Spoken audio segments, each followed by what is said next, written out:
Hello everybody, welcome along. My name is Benjamin Bloom. This is the Benjamin Bloom Football Channel. Please leave your bias at the door and join me for seismic events.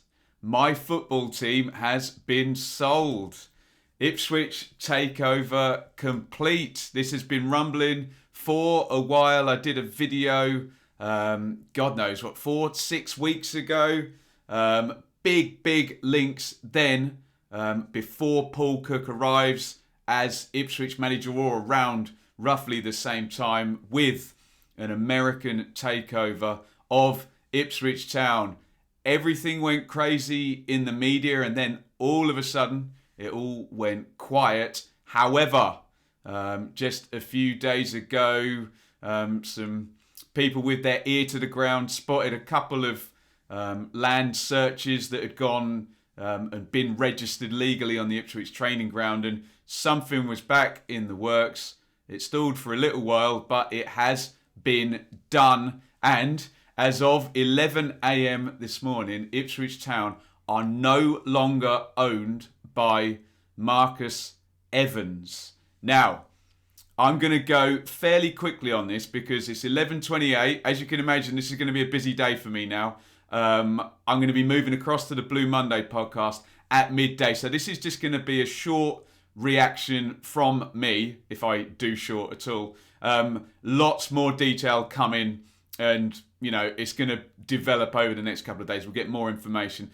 But just a quick kind of précis over what's been released from Ipswich Town and from Marcus Evans at 11 a.m. today on a very, very big day for Ipswich Town. Obviously, the Marcus Evans ownership, I'm sure it will say exactly when in the statement. I think 13 years has it.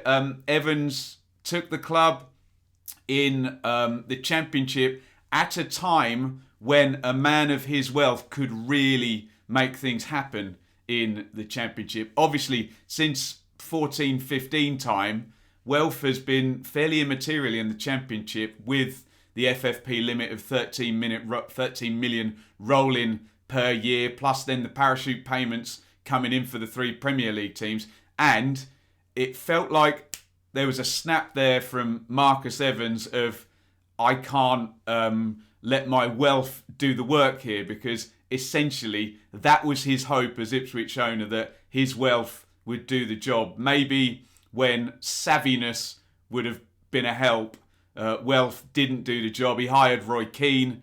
He got rid of Jim Magilton. Roy Keane, disaster. In comes Paul Jewell. And it was Keane and Jewell who were given most of Evans' big spending seasons for Ipswich, where Evans was so keen to get them into the Premier League and presumably reap the rewards of that Premier League TV money. Went for 2 managers with Championship promotions on the CV. Jewell did it twice, actually, with Wigan and Bradford. Keane did it with Sunderland.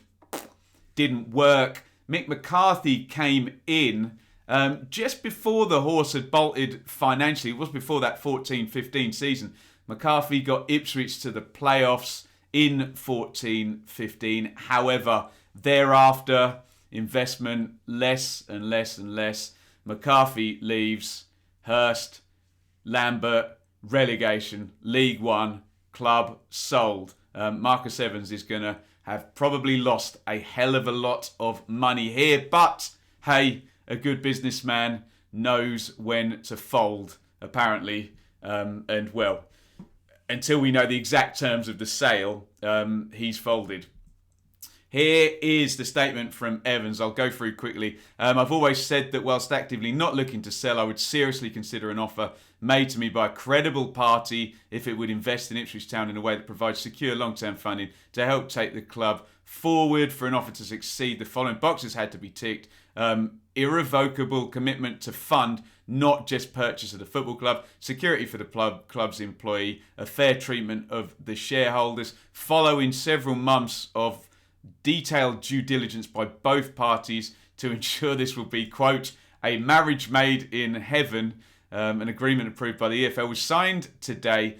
Game Changer has formed specifically to purchase the club. There you go, 2007. So 13, nearly 14 years now. As part of the transaction, a portion of that historic debt has in effect been written off, leaving the club with a much smaller debt burden and with nearly all club debt owed to the new owners. We don't know the exact details. I'm sure that will come out in the wash over years to come, although there'll be big non-disclosure agreements on that. The new ultimate beneficial owner, I'm reading from the right now, US investment fund called ORG, which manage funds on behalf of US pension fund and will own 90% of Game Changer 20 Limited. All very complicated now. In addition, Game Changer, there's additional investment through the Three Lions Fund, managed by Brett Johnson, Burke Baquet, and Mark Detmer. Apologies if I butchered any of their names. Who will own 5% of GC20. These three individuals will work alongside new chairman Mike O'Leary, formerly CEO at West Brom, manage the business. I will also keep a keen and watchful eye on the club.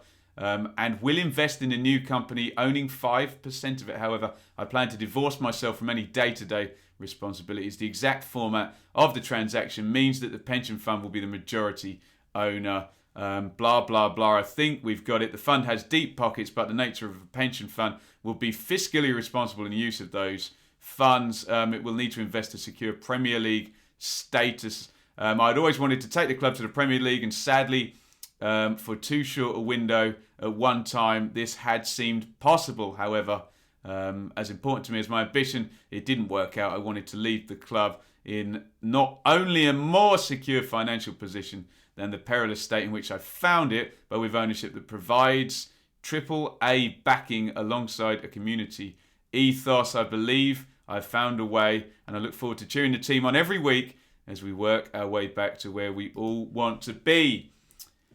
There you go. That is Marcus Evans' parting shot. He has written off debt, but you can see he does still have an interest 5% in the new company. Again, look, unless you are a financial brain and you've been involved in the transaction and you can read presumably a contract that looks like War and Peace and disseminate the information accurately, we're speculating. We don't know amounts. We don't know how much he's lost. We don't know how much he stands to gain in the future. What we do know is the ownership has changed hands. The Marcus Evans era is over. Joe on the Blue Monday podcast said it very well. Evans is not a bad owner. He's just been a hapless owner, and that has been absolutely the case. He's wasted money, bad operational decisions. He has, of course, if you look at the club's finances, bankrolled losses, but it's got to the point where the turnover of money and the churn of recruitment and ins and outs just meant a slow death by 1,000 cuts. And though Marcus Evans thought that money he was putting in was noble and beneficial, and yes, of course, it's huge amounts of money. We think 6 million per year losses generally in terms of day-to-day running, not to mention that large historical debt. Now, it wasn't ever run in a way that was going to make a serious challenge after the McCarthy playoff season in 14-15, with fingers sincerely burnt by bad operational work with the likes of the former CEO Simon Clegg, Roy Keane, Paul Jewell, etc., etc. A bad owner, a hapless owner. Use whatever words you feel comfortable with. Let's hear from the new owners. This is Game Changer 20. The new chairman of ITFC will be Mike O'Leary, who is chairman of Game Changer 20 Limited. He said, we want first our remarks on completing this takeover to be words thanks to Marcus Evans. We've been discussing this sale with him for more than a year, and throughout the negotiations, his love for the club has shone through. He is a true supporter, and all of us at Game Changer 20 are extremely grateful he's chosen to put his trust in us. Marcus has invested considerable money, time and energy in Ipswich. His decision to waive much of the club's, again, we don't have a number, outstanding debt is one that deserves the gratitude of every single Ipswich Town fan. Mike O'Leary has previous board experience in the UK football industry and more broadly with a number of larger FTSE and AIM listed organisations during his career. So all very cordial and very professional, as you would imagine. Welcome Mike O'Leary as the new chairman of Ipswich Town. The Three Lions, there it says on the right, are part of an ownership group of the American team Phoenix Rising, which plays in the USL Championship Division. Brett Johnson, who is one of the three, said, "We are humble and excited to be investing in Ipswich Town, one of the finest clubs in the history of English football. We are proud of our success on and off the pitch at Phoenix Rising and are committed to restoring ITFC to its former glory. To this end, the first priority is promotion to the Championship, and the management team will be given additional funds to strengthen the playing squad. The Three Lions have considerable experience in commerce marketing in the medium term to increase revenue at the club, but the short-term plan has to be the playing side, and we are committed to improving that all the way from the academy to the first team. The board of Game Changer will comprise Mike O'Leary, chairman, Edge Farts, Brett Johnson, Burkay Bakai, again, apologies on that name, and Mark Detmer. They will be joined by UK-based CEO, appointment that will be made shortly." There you go, all the noises you would expect. Links there with an American USL side as well, Phoenix Rising. And the takeover is done. As I said, I will be giving far more detailed reaction over on the Blue Monday podcast in about 22 minutes. So I'm going to wrap up this video with just my feelings and my emotions today. And I will caveat everything by saying it doesn't always get better. It is possible to move from an owner to a worse owner. Yes, we are all aware of that. But it's been a hapless, if not bad, time under Marcus Evans. The club sinking to its lowest position in 60 years, I think, is the number. So, as I said when news first broke, forgive me and forgive Ipswich fans their optimism today. We hope it's a new dawn for the club. We don't know, but we hope. And we all watch football and support our clubs with the hope of some glory at some point. And I'm lucky I was there for the late 90s stuff and the fifth in the Premier League and the promotion at Wembley under George Burley. But there are plenty fans younger than me that possibly deserve a little bit better than what they've had since they've been supporting. So we cross our fingers. We say goodbye. I'm not sure we say thank you and goodbye, but we certainly say goodbye to Marcus Evans, and we welcome the new owners with optimism and hope, if not 100% confidence that things will get better. We hope it will, and Ipswich, currently a League One club, have a bit more of an ascent than under the Marcus Evans ownership. Thank you very much for watching. If you want to see more on this story, head over to the Blue Monday podcast and Twitter, where there will be infinite detail on this. Ipswich Town, Marcus Evans sells Ipswich Town under new ownership. Get your thoughts in the comments. Over and out.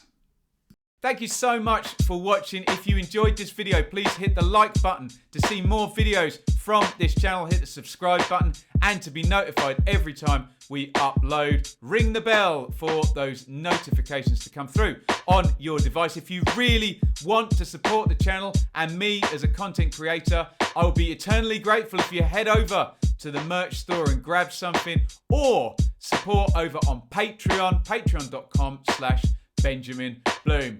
Thank you for your time. Go and watch another video.